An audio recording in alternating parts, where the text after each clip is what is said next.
You're listening to The Hurt Locker, the podcast that opens the door on men's mental health. And back for a rerun is Kev Mudd. Kev, welcome back. How you doing? Cheers. Yeah, I'm all right. I just went into my local there to use the Wi-Fi, and it was way too busy, so I've come out in my car. But I'd already ordered a Diet Coke, so Not a problem. It's I think the last episode went out of our recordings around October time, wasn't it? Yeah, about then. Yeah, it was. So how have things been since then? To be honest, they've I mean, the comedies, there's comedy and then there's life. There's two different worlds, two different experiences. Comedy's been going well. Played at Glastonbury on the main comedy stage this year. How was that? It was good, yeah. It was mental, alongside like Taskmaster and Basil Brush and James Acaster, and so that's all good. That was that's a good sign. But in terms of life, I'm just kind of in limbo at the moment, kind of waiting for operations and reparations from a bad car crash that I was in, which is. It's funny you should say that, because I think when we first recorded and that, I think you were in a dark place. Yeah, I am really still, to be honest. But I've now got my future planned, but I can't really do anything now until my physical issues get sorted, which have all basically started because of the car crash. So and I'm just waiting, and I know things take time, and it's like it's two solicitors trying to talk to each other and insurance companies and all this. But at the end of it is kind of me just kind of stuck. I mean, I'm on crutches and stuff now. Not permanently, but just every so often my back throws out. So that makes things difficult. Means I have to cancel gigs. Like I couldn't get to Boomtown, for example. I was booked to play at Boomtown. I couldn't do that. I've always wanted to play there. But I know where my future lies. So that's good. That's a positive. Yeah. So you've been on tour. What's the tour called? Was it Sex Biscuit? Yeah, Homeless Sex Biscuit. Yeah, Homeless Sex Biscuit. What was the idea behind the title?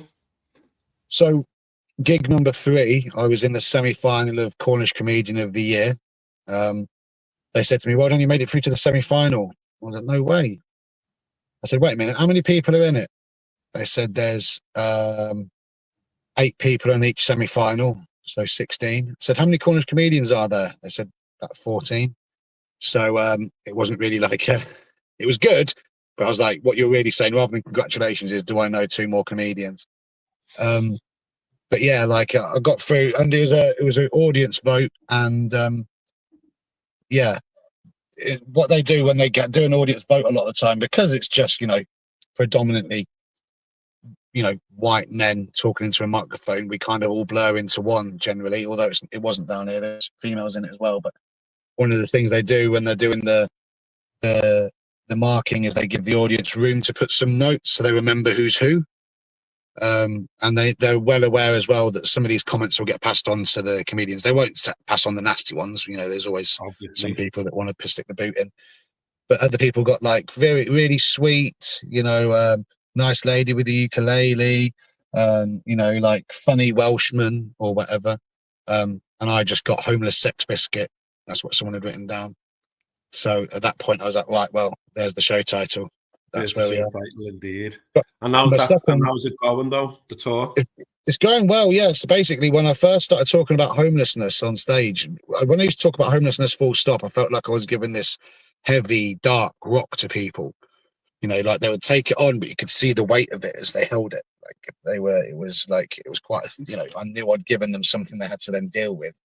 But when I started doing comedy and started telling jokes about all of these subjects, about homelessness, flowers kind of grew on the dark rock. So it was still heavy, but you could look at it a lot more. And it showed, people kind of stared at, it became a nicer thing to be able to do. And you both looked at it together. And I thought, how can I do that with other subjects? So then I thought, well, I'll see if I can get people to laugh at my first suicide attempt. So I did, and it's gone well. The only place that's gone badly, well, there's two places it went badly, to be honest with you. One was Bristol, which is where my back threw out halfway through the set, and I was in unbelievable agony and forgot everything I was doing. And that was actually where I was watched by the person that booked me for Glastonbury, but luckily enough, she had enough confidence in me, in what she saw before my back went, that I got the booking. I was unaware of this at the time anyway, but and then the other one was in Peterborough, and that was weird doing it there because it was in a pub which was dead opposite the train station where the attempt took place, and it was the first time a lot of my family came to see me, and they were obviously aware of things that had happened. So it stopped me kind of dancing around the subject as much as I'd like to. You know, I felt a little bit, not that they had done it, it was nothing to do with them, but my knowledge of knowing, looking out, that there's certain people here that were mentioned in certain, like, sort of suicide notes and things and stuff. It became a whole different beast. But that was one that I could learn from at least now. Like, so what I've decided now is to make it more theatrical. I've taken a bit of time away, and when I first started doing comedy, I remember sitting bolt upright in bed, like during the Cornish Comedian of the Year final. So like gig number 4 or 5, I sat bolt upright in bed and was just like, my set doesn't work.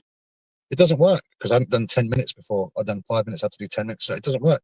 So I came up with the idea that morning of how to do a different 10. But because I couldn't remember it, I'd only came up with it that day. I decided to use props. So I went down to my mate's shop down here, and he sells surfboards, got a big cardboard box, got a big bit of cardboard that says how to be a comedian on the front of it, got a big pen from a novelty shop down at the seaside around the corner, and decided to do like a tick list thing on stage, you know, do a bit of crowd work. Okay, what's your name? Dave? You like Dave? That's the crowd work done, tick, like just stupid little things. So now I'm now switching the show's gone really well, and it's been really well received. I've actually got work out of it. I'm now working with Exeter University, their suicide prevention team and stuff, and that, you know, Brilliant. Stuff like that. But like, I'm now taking it back into the props. I got rid of the props because I had one trip on London Underground doing comedy gigs, and I was like, I can't be asked carrying any of this stuff around. One of the great things about being a comedian is all you need is yourself. Just turn up, talk, and leave. So the fact I was adding props to it, but I'm doing that. But my next show is prop heavy, and I'm really excited about it because I like Homeless Sex Biscuit. I like the story. I like that it helps people. I like that people find it funny. They don't see it as some sort of depressing TED talk. They really like it. Like last time I did it was in Exeter. I got a standing ovation. I wasn't allowed to leave. Like, it went really, really well. But it feels like I'm getting my story out the way. Like, rather than, I don't feel free with it. Like, I feel kind of locked by my story, because it's kind of a bit of a mad one, really. So I feel like I'm kind of getting it out the way rather than, like, you know. So I want to do stuff that's completely different. And I think people always say to me when they find out I'm a comedian is, you can't say anything these days. And I think there's some truth in that, but it's not the way that they say. Like, if I wanted to go on stage, I'm not this sort of person, but if I wanted to go on stage and be anti-trans, anti-gay, anti-woman, slightly racist, to a certain level, that'd be accepted on stage. But the problems, which I don't want to do, but that would be accepted. The problems that I find when I'm on stage is talking about the royals or kind of elites or coming out as like a socialist, and those are the things that cause me trouble. Those are the things that you can't say anymore. You've got to, like, dance around. So I thought, right, what if you can't get on telly? Like, I've spoken to people like Frankie Boyle, Josie Long, Alexei Sayle. You know, I've been very lucky to be able to talk to these people, and the consensus generally is, I'm not saying any of these individually said it, I'm not putting words in anyone's mouth, but talking about all these people, Nish Kumar, you know, like, they're all being moved away from telly. It's harder for those acts to get onto telly these days because of their political opinion. So I think it's gone the other way. I think that it's harder to be left wing on telly. So I thought, let's do a show that is very, very, very, very left wing, overshoots the mark completely. Let's get a traditional type of TV show and make it massively left wing. So I've come up with Red Peter. Instead of Blue Peter, doing like a full-on communist kind of, here's one I made earlier, and it's just bits of pipe bomb, and fully going all the, like, completely overshooting the mark the other way. So I'm really looking forward to that now. Can I ask, do you feel that I'm inferring by what you said that there's a lot of censorship occurring now. Oh, hugely, massively, in a big way. I mean, there's that you got it on kind of two fronts. You got the public, and I'm a progressive, but sometimes it's like, guys, what on earth are you doing? I remember Ari Shaffir did a joke about, is it Caitlyn Jenner? Go on. Previously Bruce Jenner, now I'm sure I've got the name on. It's Caitlyn Jenner, isn't it? But they did a joke about Caitlyn Jenner and got booed for it being anti-trans, and it's really not. The joke was, people say Caitlyn Jenner's not brave, but I think she's very brave taking a pay cut like that. Like, that's a pro equal pay, it's a very progressive joke. Ari Shaffir has said some things that aren't, but that one particularly is. And he got booed for it. It's like, what are you doing? Why are you booing that? Like, why do you think people are? Because I think it's because we're at a simmering point. We're at a simmering point at the moment. Everyone's worried, and like, saying stuff in public is risky. Like, if the wrong person says things and has people backing them up, it's the way you get people to back you up, and people worry that other people will follow suit. I mean, we are being ran by an American president who is only in that position, and in his got a load of masked kind of armed militia going around throwing South American looking people in the back of vans with no warrant or anything, sending them to detention centers. Like, this horrible situation we're in, because he's someone who knows how to tell a joke. Like, it does give you power, and people are worried that people misuse this power. But on the other hand, you have all these people, as you have there's definitely a leaning towards like, away from kind of I think it's since Corbyn came in and people start to realize just how much of a movement there is on the left for radical social change. And there's a lot of people, I think, at the top of the media that want the status quo, that rely on the status quo, and they will shout it down from the rooftops completely and utterly. And BBC constantly always gets accused by the right of being left-wing. They're really left-wing, this, that, the other. Well, I mean, we haven't had a properly left-wing government for decades. So if they are left-wing, they're not very good at it, because we haven't had one, so pointless. But you look at it and it's just like, Nigel Farage has stopped going on TV as much now. It's not because there's been a decision made that stopped giving him airtime. It's because Richard Tice has taken his place. You get all these people on there all the time. Zoe Sultana has made this new party. All of a sudden, she can't buy airtime. Greta Thunberg, she was all over the place talking about the environment. Now she's talking about capitalism and financial structures. All of a sudden, she's not on TV anymore. You have all of these things all the time. I mean, I get, there's occasions where I'll say a joke about Israel's foreign policy, and people are like, people who I know are on my side because I've said certain things early on in the show, will back off because they're like, oh, it's dangerous. It's really not. Like, I don't do anything that's dangerous. Why is it dangerous?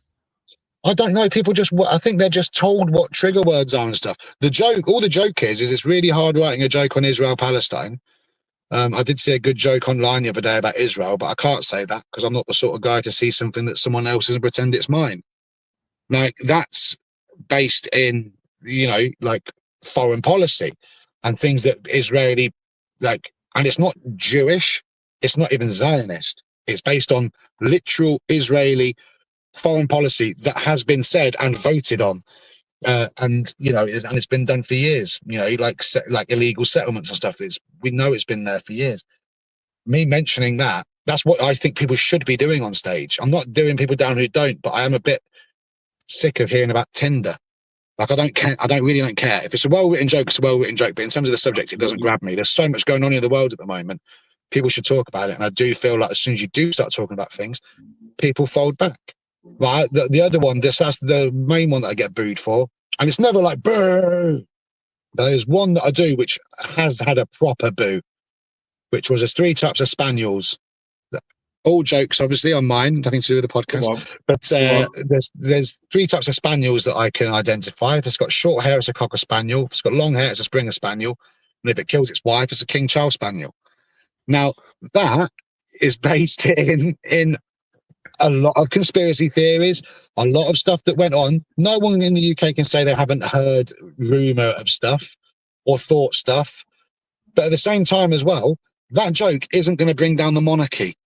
Like, it's a big fat hairy like It's a joke. semi-homeless guy standing up in a pub saying that. If I said it to one or two people, they'd laugh. But because I said it to an audience, occasionally it switches. That is very much. I mean, I got that reaction because I was performing right next to a military base, but I should have thought it through. But Yes. but still, it's never the ones. When I talk about the homeless, people will laugh with it, and I want them to, so it's good. When I talk about my suicide attempt, people will laugh with it. When I talk about being overweight, people will laugh with it. As soon as I start mentioning power, people start making sums in their head about whether they can laugh or not. And for me, that is just completely crazy, because that should be the one that I should be, that should be easy, and it should be the homelessness and the overweight and the suicide that I should be pussyfooting around and trying to make sure that I'm dancing properly and finding good entry into it. But it's the other way around, because people in my mind have been programmed to know that self-deprecation is good, but attacking anyone in power is troublesome. And I think it, yeah, that's the interesting thing with all this, which is what I'm going to try and tackle with this Red Peter thing. I'm going to try and Let's go back. tackle that. When do you think the last time was we had a proper socialist government? Last time we had a possibility of one was John Smith, before he died, 1996, 97. So that was a possibility then. Yeah, it was. I think it was 90. Was it 95 or 94? Anyway, we can bet I to thought, differ on that one. just before Blair came in. It's funny you should mention that, because have you seen the BBC documentary? I think it's The Rise and Fall of Murdoch. No, I'm seeing that. I've seen it advertised, actually. Okay, well, it's interesting because he has a calling of all his executives to come to this island from all over the world. All these executives come, and I kid you not. They like going to islands, don't they, these guys? Well, yeah. Well, let's not go there. I kid you not. I said I wouldn't be surprised if Alistair Campbell and Tony Blair are there attending this meeting. And no word of a lie, the next frame was them two landing and walking to it. Yeah, Tony Blair's. What that said to me straight away was, if John Smith had been alive, he'd never have attended that. No chance. Never, ever. No chance. And the Tony Blair is also, I think he's godfather to Murdoch's son as well. Yeah. That was done in Israel. Was it Israel or Jordan? But it was down in that area where they had the thing, and it's just like you've got a British Prime Minister and an Australian magnate doing a ceremony for their child in an area of the Middle East which is like constantly at war because of the meddling of Western governments and stuff. It's like, it's just there, plain to see. The whole thing, it's just like, and I remember, I like as he's a comedian, but it just his wording and stuff is unbelievable. George Carlin, he's got some amazing like pieces and stuff on this. And I remember him saying that you don't need to, with a conspiracy, you don't need a big room with a light and kind of some like Dr. Strangelove kind of scenario from ultimately. All you need is for interest to converge. And when you have people who are in charge of countries and people who are in charge of media, and you have things like war and austerity and measures like that, which create money for the mega rich, they don't need to sit down and have a meeting. You just need someone to do to act in a certain way, and everyone else to follow. And that's kind of what you've been seeing for years with all of this. I mean, the fact that we've now got a Labour government at the moment, which is, you got the online safety bill. Wikipedia just lost the other day in the high courts in the UK the right to be able to stay anonymous when you make an edit. So that means that if you were to put something up about Benjamin Netanyahu, for example, or Donald Trump, you have to have your name, and they can track who you are, who's saying these things. Wow. Like that's a Labour government that's put that in. That's a Labour government that is fighting against anonymity on Wikipedia. But there's only one reason for that. And Wikipedia isn't a thing that's on. If you had sort of talk to someone in the street and say what the main issues at the moment that need tackling, not one person would mention the anonymity of editing on Wikipedia. It's not causing a problem at all. It self-polices. It's a charity. But you're getting all this kind of stuff come through. You got, the attacks on the elderly. You got the stuff happening in Gaza and all that sort of stuff. And this is a supposedly left-wing government. as soon as It's I say that, interesting. you know, I'm a fan of Corbyn, and you know, for all of, he's got a few faults, but he's the only one that I've ever had in my lifetime that I feel like I could properly vote for out of the major parties. And again, that immediately makes me some sort of pariah. I feel like I need to give some sort of excuse when I'm on stage all the time. It's an interesting thing. But the other element of it as well is that because of the lack of money in the younger generations, the ages that you're having in comedy audiences, unless you're in London or one of the main big cities, London, Manchester, Liverpool, sort of thing, the ages are massive, are so much older. I'm performing in front of old people all the time who have got certain opinions and stuff of things like socialism, and you know, aren't as open-minded in that regard. So that's also an interesting thing. I'm noticing a lot of people, their material that they're doing online is very different to the material they do on stage, because the material they do online is to a completely different demographic. They can be pro and anti this and that, whereas on stage you just can't do it, you know. Like, I'm not even meant to, like you say about Alistair Campbell, his daughter Grace Campbell's a comedian, and like, it's fair enough. It's nothing to do with the daughter, you know. The daughter hasn't got blood on her hands, you know, with all this sort of stuff.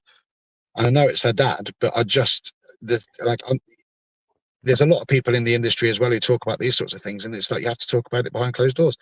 But I think, you know, one of the big things is I don't think Grace Campbell should be utilizing her dad's notoriety to get onto things like Celebrity Gogglebox. She's sitting on Celebrity Gogglebox with her dad. It's like, I don't want to sit and watch. When I'm watching Gogglebox, I'm watching that because I want to forget about stuff. I don't want to be the guy that's popped up that's got, you know, many of us rightly in my mind believe that, you know, he's got the blood of millions of Iraqis on his hands. Like, I don't want to hear what he is. But again, me saying that makes me the bad guy. It's like, if you look at this entire scenario, how on earth am I the bad guy in a conversation regarding Alistair Campbell?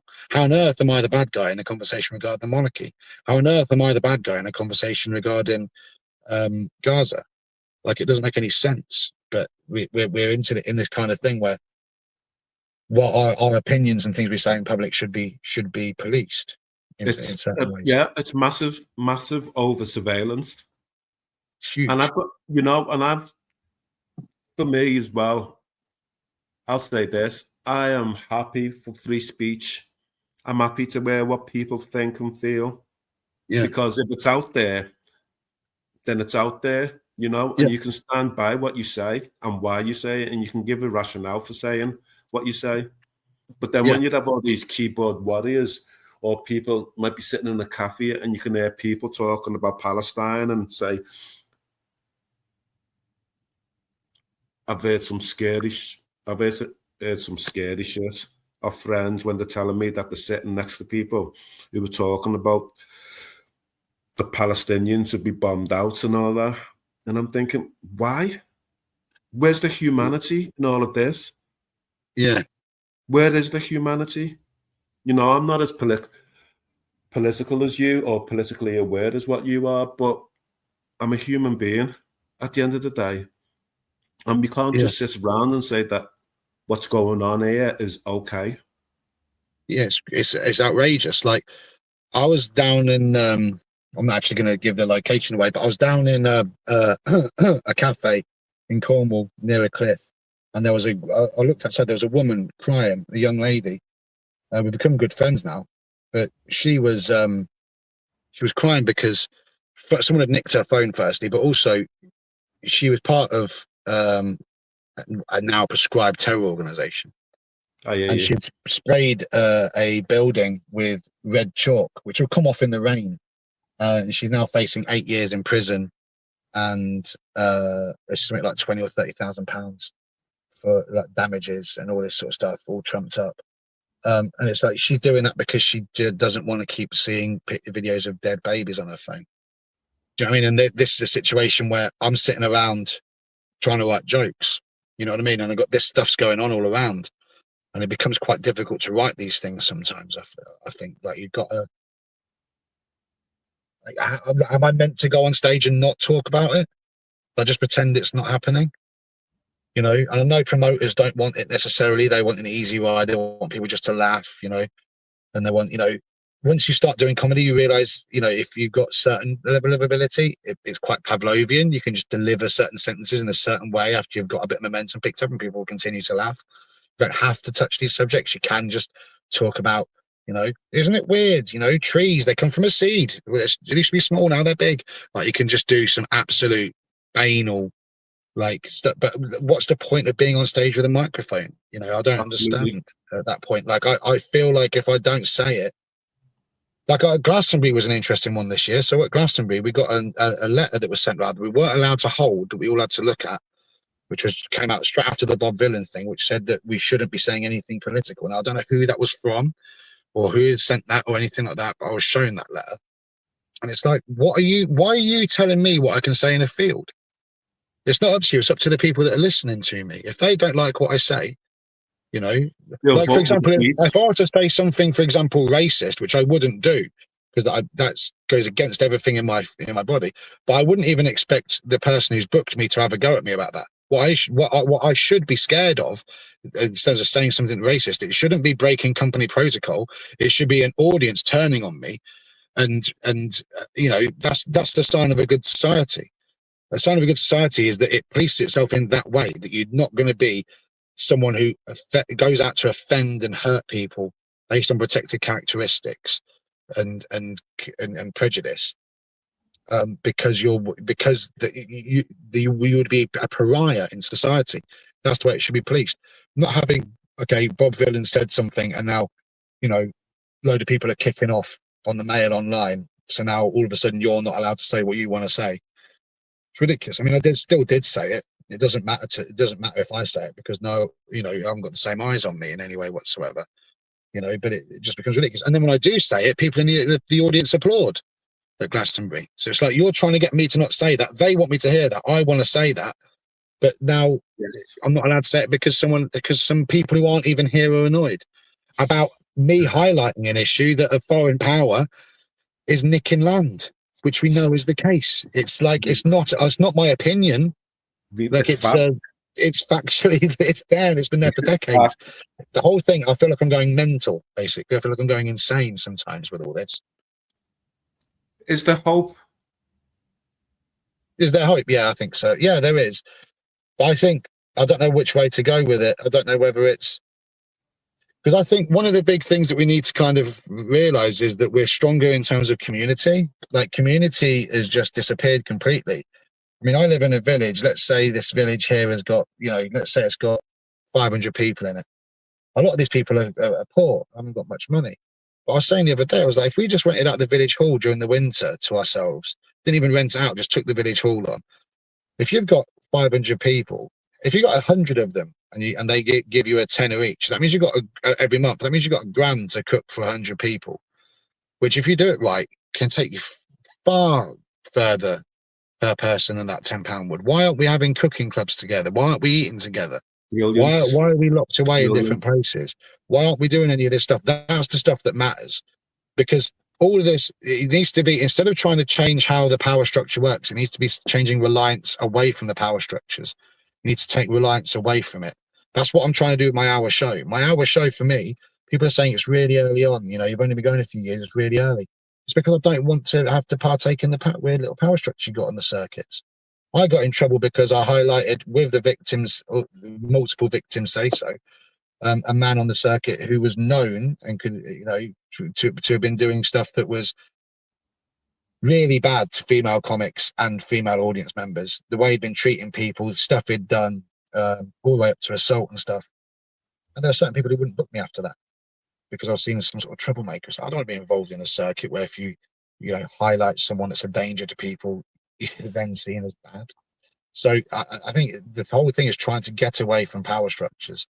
That's the way you can do it. That's the main way. The other way to do it is let the power structure eat itself. Because what we're seeing Yes. at the moment, it seems like it's working because you've got these people getting very, very wealthy.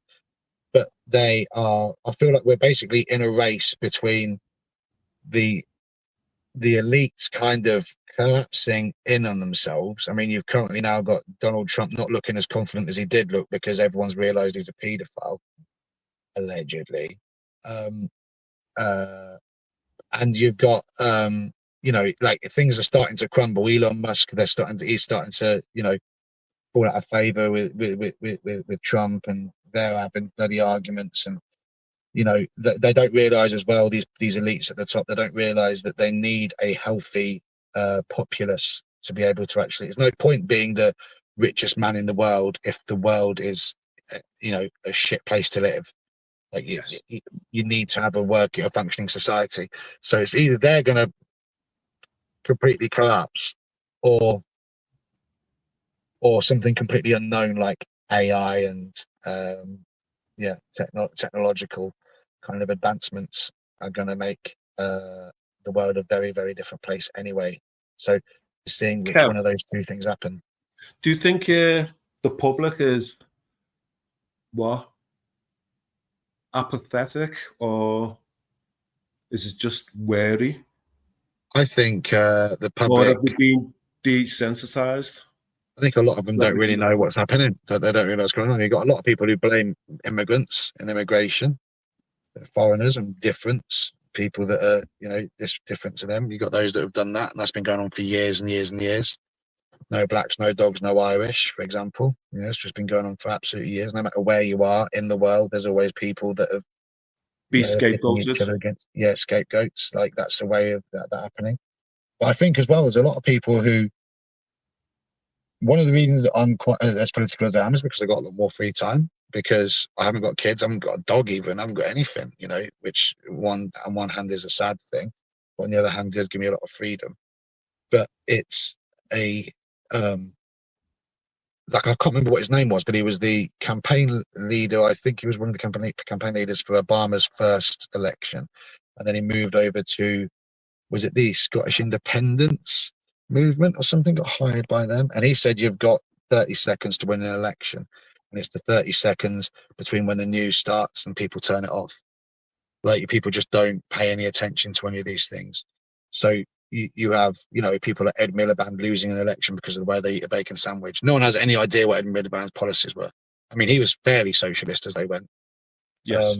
And he had no chance at all because of how he ate a bacon sandwich. In the meantime, they're voting in Boris Johnson, and you see what happened there. No one talks about the fact that he's got, what was his name? The leader of the independent newspaper, who is now standing in the House of Lords as Lord of Siberia. He's in the House of Lords as Lord of Siberia, which is not part of the UK. His dad was proven to be had been high up in the KGB, and he had parties in northern Italy, which Boris Johnson was invited to. When Boris I Johnson remember first went that. there, he was pro-European, and then Boris Johnson was found without his security detail. Yes. There's a In far the airport. in an airport nearby, and all of a sudden he's changed his stance on Brexit and all that sort of stuff, and he's getting voted in without that being mentioned whatsoever, any of that sort of stuff, that we've got a compromised guy here now instead of the other guy because he eats a bacon sandwich weird. So people are just being easily led. They give up to authority very easily. Another George Carlin quote, which I love, and I've got it on the top of my caravan: I've got just as much authority as the Pope, just less people who agree with me, which I absolutely love as a statement. And that's the thing. It's just because people agree with these people are seen, politics is seen as some weird, distant, unknown kind of thing, that is this complex thing that's too intellectual for a lot of the general public. But it's not true. You talk to someone who, on the surface, people would see as an idiot, just some kind of beer swilling, Magaluf going, you know, I'm being stereotypical here, but again, that person, you talk to them, they'll be able to tell you every single left back Brentford have had since 1972, and to talk to you about all the weird little formations they play and what the score was when they went away to League Town in the FA Cup. And they know these things. They've got the ability to be able to remember vast amounts of knowledge. But it's just been separated away from people. People feel like politics is something that happens to them rather than them being a part of the whole thing. Absolutely. Like Do you think? like the same view they have of the universe and the environment, like the separation of this whole thing, without realizing they are the environment, they are the universe, and they are Absolutely. politics.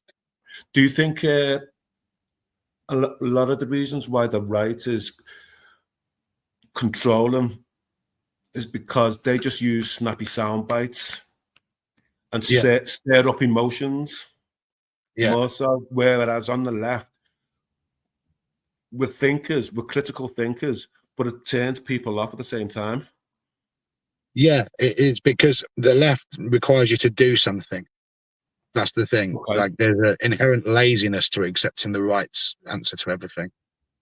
You know, like, there's an inherent laziness. If you look, for example, back into World War II, World War II and World War One of the most fascinating things that I had happen was when I was at university, there was I was living with an Irish guy, a Spanish woman, and someone from Eastern Europe. He was at Bulgaria or somewhere. And if you talk to them about how World War One started, they're all told different things. We were told Gabriele Princip killed Franz Ferdinand. Everyone's told something different. When you actually look into it, you can see that it was an oil thing, for sure. Battle of Basra, 1914, 1918. So that was in Iraq. There was fighting for oil in Iraq, because basically the big powers in the world at that point was Britain, and we had oil fields over in the North Sea and also in India, a part of the empire. America, which had the Texan oil fields, and Germany, which had no oil fields. So as everything was moving from coal to oil, Germany could see there was nothing going on. So there was big economic issues happening because of that. So they needed to completely change how their economy worked. They needed to change how their power, literally not just powers in like government power, but how they powered things, like, and how they moved forward. They had no means of doing that sort of thing. The only way they could do that is by joining into partnerships, which is where you have ideas like the EU and stuff coming from. You know, when things like coal to oil and stuff change. But the easier thing of, instead of saying that there was a lot of wealthy people at the top who haven't done their job properly and now they've got to backpedal and try and create a new economy, the easier thing to do from that is say the Jews have stolen all the money. The Jews are the ones that have done this to us. It's an easy, lazy way of doing things. And it's exactly the same as what's happening now. Exactly the same as what's happening now. We've got the world is on fire. Like, the scientists are screaming that everything's going wrong everywhere.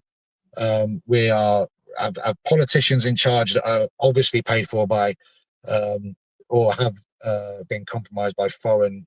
You know, we've got people who can't afford to go to get to school, people who can't afford food, and yet we're, you know, sending money and stuff over to Israel, like during a genocide against the express demands, not recommendations, demands of the International Criminal Court. Like, we're in such a shitty, horrible situation, but it's got to be the asylum seekers that are the problem, and everyone's completely misinformed on all of that. And then no one uses logic either. Doug Stanhope, comedian's got a great bit about that as well. He said, if you're complaining that someone has stolen your job, they've come over to this country, they've got no shoes on, they've got no education, they can't speak the language.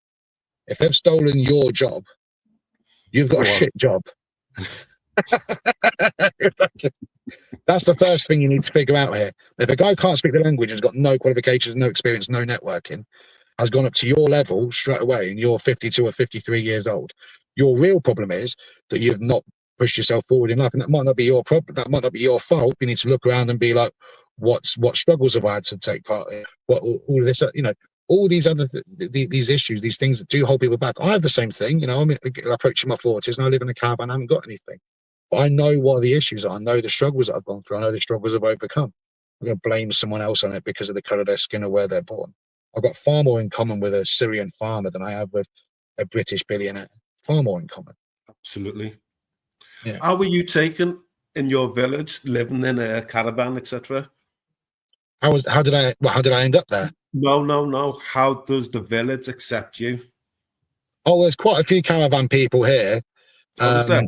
Yeah, there's quite a few, because I mean, there's an entire, so St Mirren, the village I'm not actually in St Mirren, but I'm near St Mirren. I think it's the second or third highest percentage of holiday homes in Cornwall, something like 58, 61% or something is holiday homes, so it just completely empties. But also because of that, that means that all of the people that have lived here, because these are holiday homes, they still live around here, some of them, but they live in a place called the Holiday Village, which is down the way, which is just a load of caravans. But because that's not a place where you can legally live all year, that for 1 month of the year, they're not allowed to live there. So all of a sudden people start sleeping on sofas and stuff. So one of the easier ways is just to live in to find a farmer's field and just kind of live in a field kind of without people kind of knowing that you're there, apart from the farmer just hidden away. Like, one of the funnest things to do around here is get onto the double-decker bus just after they've trimmed the hedges, because you can see over all the hedges and you can see, oh, there's people living there, there's people over here, there's people over there. There's a lot of that going on there, but it's more the political points of view, really. Like where I am at the moment, so there's like 6 or 7 of us at the moment on my field. That'll go down to just 2 of us in the winter. There's me, and there's a guy who's involved in mining lithium now. So he's actually a miner, Cornish miner, which is crazy. He used to be a cook locally, but we're the only 2 there. The rest of them are people that are doing like surf lessons and stuff like that. But everyone kind of keeps their mouth shut with all this stuff. I think a lot of that's down to well, it's mainly down to ignorance. But again, I'm seen as some sort of troublemaker. Recently, people have started to be like, okay, maybe there's something in this. Because when I first came down here 8-9 years ago, like I was saying all this stuff, and that, you know, as far as they were concerned, the world was still like idyllic, but it's now starting to affect the middle classes and stuff. So well, that's when Brexit happened. Yeah, exactly. You know, it was called yeah, exactly. That's when people start kicking off and people start noticing things are going badly. But yeah, it's an interesting kind of thing, because and it's just a completely different way of life. I had a mate of mine down here, and he's a completely different person to me. I do like him as a person, but politically, like, that part of him can go in the bin. But he said to me once, we were walking, and he's like 24, 25, maybe a bit older now. But he said, Kev, big difference between you and me is that you don't believe in the American dream. And I said, that is one of the most mental things anyone's ever said to me. That is one of the most mental things anyone has ever said to me. So you think my problem is that I just don't believe hard enough that I can be, let's face it, president of the United States in terms of your reference. But let's move it to the president of the UK. Not a chance. The way that I was brought up, I couldn't even be the one in charge of the bloody, you know, handing out the bloody orange juice in my classroom. Like I had no chance of that, of anything like that in my upbringing. The only way I can do something is to try and get into power by utilizing the fact that I was born with nothing in a very working class area. And as soon as I try and get into power, I'm immediately seen as some sort of protest vote. Like there's absolutely no way of me doing anything. But he can't see that. Now, he had a situation, bless his heart, where he actually fell out of a 2nd-story building that was having some building work done while he was half asleep, and he hit his head and nearly died. He had a horrible thing. He's really well now, luckily. But his mum and dad, who are also really lovely people, they own a load of local businesses, and they allowed him to be able to, you know, work in the pub and do this. And I'm really happy that he had that sort of upbringing. He had that ability where he's able to live somewhere. They were to give him like a caravan to live in. And they have worked hard to be able to achieve this. I'm not taking that away from him, but this is the situation that he's in, where he's able to do that. Had that happened to me, I would have had to have gone home and lived with my mum and dad. My mum's, you know, basically, well, no, not basically, is disabled. Dad's retired. You know, like there's no money or income really. There's money, there's bits coming in, but they can't help me out to that extent in any way whatsoever. And I just think for some people, there's the idea that meritocracy works. They think that because people believe that we're told that meritocracy is the thing. The harder you work, the more you get paid, the more the life gives you. You put in what you get out, what you put in. But in that same mold, if we're taught that as a child and we think that about that question, that's where you get dislike and hatred of people that have got nothing. That's why it's easy to blame the homeless, blame drug addicts, blame asylum seekers, because they're getting what they deserve. For some reason, somehow they're getting what they deserve. I think it's a reason there's so much bad mental health at the moment. I'm not someone who enjoys feudalism and wants to go back to feudalism, but in feudalism, you were born within your social class, like the caste structure in India. Now, that's a bad thing, but at the very least at that point, if you end up with nothing at the age of 40 or 50, no one thinks that's because you haven't put the effort in. They think that's because that's what you are born into. So that takes that lifts that pressure off you. At the moment, the lie, the blanket lie of the fact that we're living in a meritocracy causes harm and pain to so many people, because we're seen as, you know, if you have nothing, it's because that's deserved. And that's a feeling that I did get from a few people when I was around here. I just put a bit more effort in. You should just try a little bit harder. It's like at that point, it's just like I'm working with disabled kids, or I'm working with mental health for the homeless. Like, I'm getting told this by people whose parents own a golf course. Like, how's this even? Do you know what I mean? That's how I felt like I was judged. Now it's changed slightly differently, because now I'm a comedian. They're interested now. I have people that I remember one time sitting in a pub with my mates that I'd worked with. So I was, you know, suicide worker for the homeless. We had a mental health nurse. We had a psychiatrist, a psychologist. we had all these people that were around there, all from the same team, all having a drink. And at this point, I was part-time comedian, so I didn't used to work Fridays because I go off and do comedy Friday, Saturday, Sunday.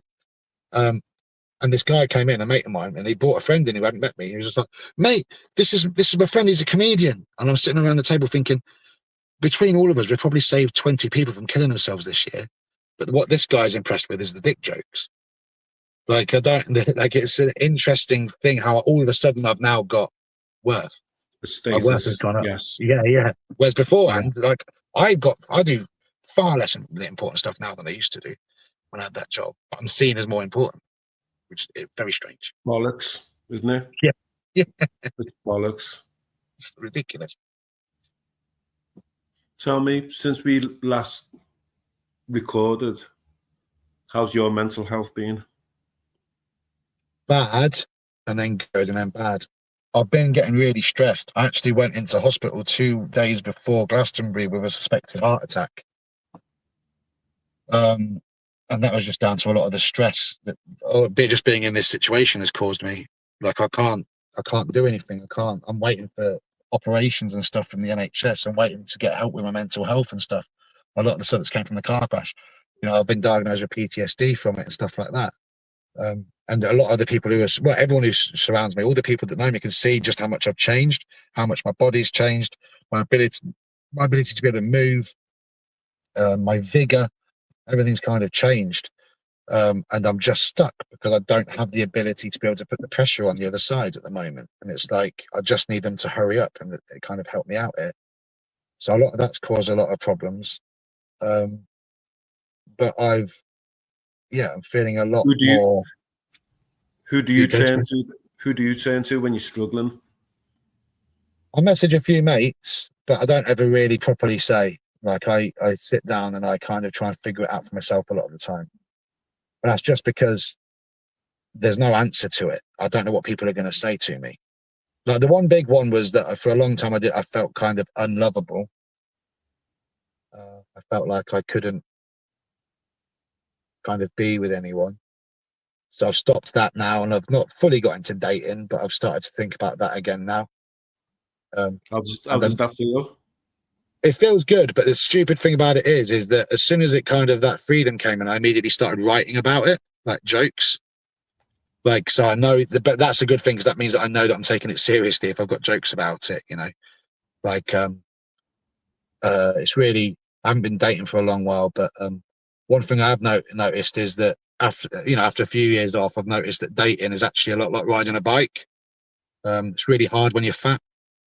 But I know that there's, if I'm doing stuff like that, I'm like, right, that means I feel comfortable with it.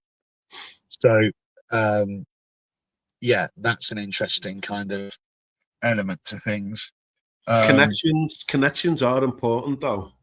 They are, but I was also feeling a weird way, like I'm kind of waiting to become this other person, not fully, but I know when I've had my operations, I mean, I've got bariatric surgery, I've got, possible, injections and stuff from my back. I've got knee surgery coming. I may have a payout coming out from this thing that's going to help me move forward with mental health and stuff and improve my living situation slightly. So I just feel like I don't want to kind of get involved with anyone to any proper level, because I feel like I don't know where I'm going to be and what I'm going to be doing. And you want to arrive, as it were, before you commit. Yeah, I kind of want to go through the change a little bit. Like, I feel almost this is my experience, the closest I'll get, which is nothing like it, nothing at all like it, but the closest I'll get to kind of, some of my trans friends, they're like achieving their new identity. There's a lot that's obviously very different to that. Like not going to have face anywhere near the same level of things like prejudice and stuff. But I'm waiting to become this kind of other person in a way. And I feel like that's kind of holding me back in terms of connection. I need something. Do you miss doing the homeless work and the suicide work? I do, but at the same time, I just know at the moment I just couldn't. Like, there's no way I could do it. Like, I really want my back to work, because I can't even do like little hospitality jobs anywhere and stuff like that. Like, I know I wouldn't be able to do it, and I can't sleep at night and stuff like that. So I do miss that and that element of purpose with all of that. But I'm still involved in certain ways. I still help people in certain ways. I still try to. But I'm just kind of, I'm very much spent.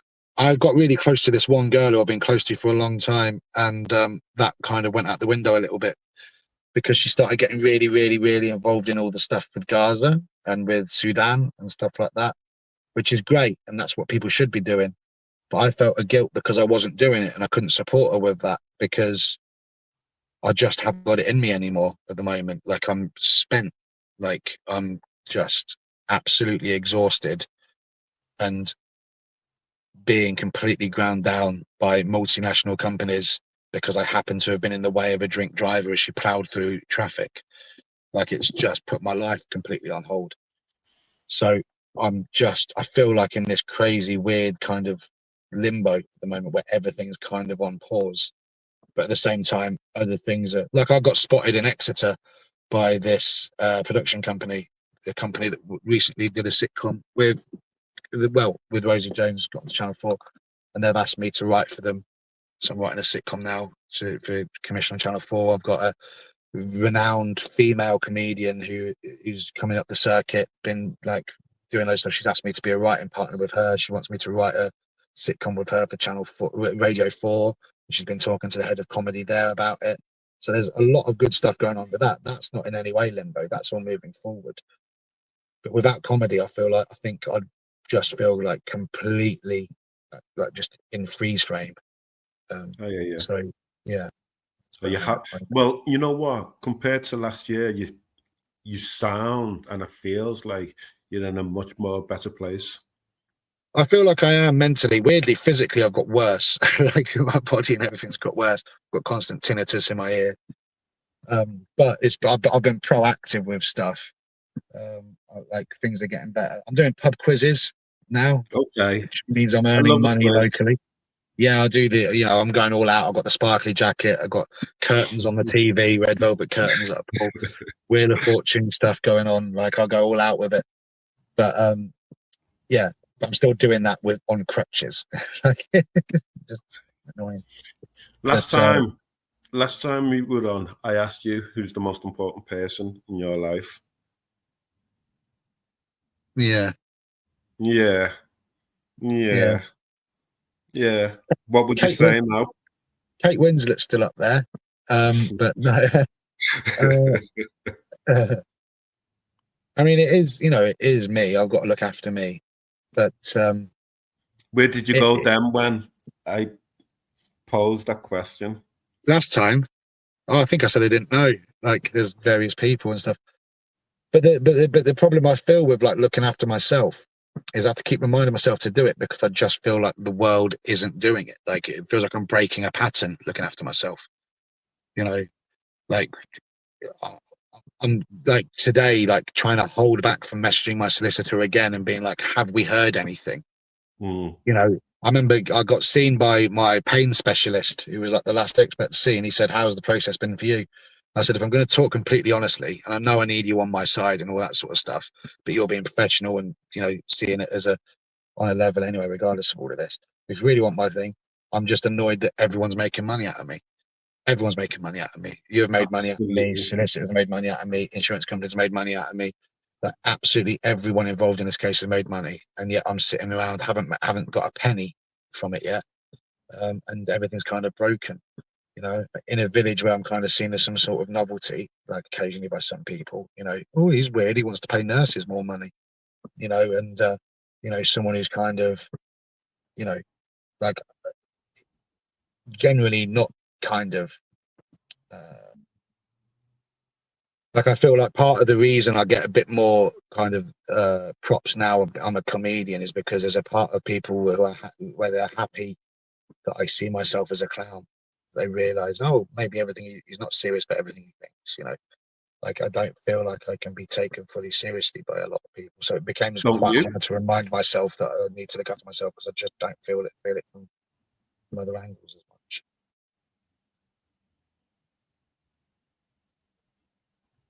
Thank you, Kev. All good. No, seriously, thank you. I'm What glad for? that you've coming on the Hurt Locker. Oh yeah, no, I like coming on. From speaking your truth. Yeah, For that's all we've got, letting innit? people hear about what is going on. Yeah, it's kind of all we've got. I feel. I remember my mate saying to me, like, you know, like he said to me, like, if he could trust anyone's word, it'd be mine. You know, I can trust what you say. And he's not a wealthy guy by any stretch, but he's from a family that didn't really have to worry about anything whatsoever. You know, like I think his dad's a solicitor or whatever. So he's not like mega rich, but he's, you know, they've done all right. I remember saying to him, the thing is, mate, like, what you've got to realize is when you haven't got now, like, honesty is like Your everything. currency. It's everything, yeah. Like I will put on things. I was talking to other comedians. I'll put things up on my Instagram and stuff about. Be telling a joke on one of my little stories. Then the next second it will be about people who are starving in Gaza and stuff, or it'll be something like majorly political, highly opinionated. And I know that isn't the sort of stuff that gets me on telly. I know that's not the sort of stuff that's going to get me an agent.